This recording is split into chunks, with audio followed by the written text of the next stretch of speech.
order. The point of order, the Prime Minister.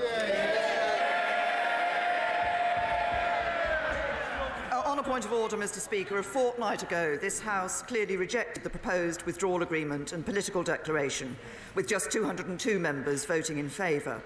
Tonight, a majority of honourable members have said they would support a deal with changes to the backstop, combined with measures to address concerns over Parliament's role in the negotiation of the future relationship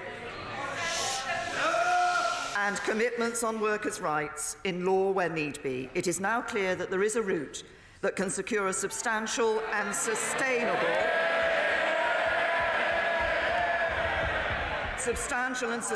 majority in this House for leaving the EU with a deal.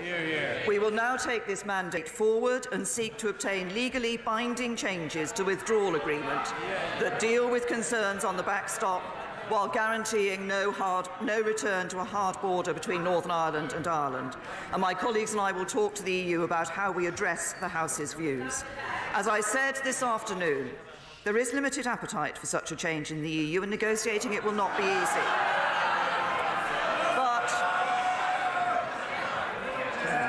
But in contrast to a fortnight ago, this House has made it clear what it needs to approve a withdrawal agreement. Many honourable members have said that the continuing protection of workers' rights after Brexit is something that needs to be strengthened. And my right honourable friend, the Secretary of State for Business, will intensify our work with honourable members from across the House and the trade unions this week. And my right honourable friend, the Secretary of State for exiting the European Union, will do the same on how we engage this House further in our approach to negotiating our future partnership with the EU.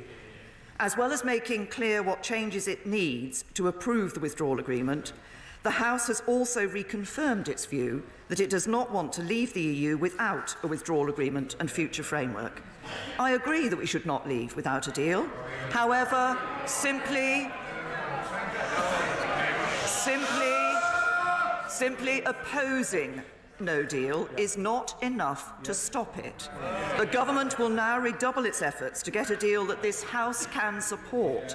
And to that end, I want to invite my right honourable friend, the member for Merredon, the honourable member for Birmingham Erdington, and all those that tabled amendments in opposition to no deal to discuss how we can deliver that by securing a deal. In light of the defeat of the right honourable member, the Leader of the Opposition's amendment, I again invite him to take up my offer of the meeting to see if we can find a way forward. Mr. Speaker, if this House can come together, we can deliver the decision the British people took in June 2016, restore faith in our democracy and get on with building a country that works for everyone. And as Prime Minister, I will work with members across the House to do just that.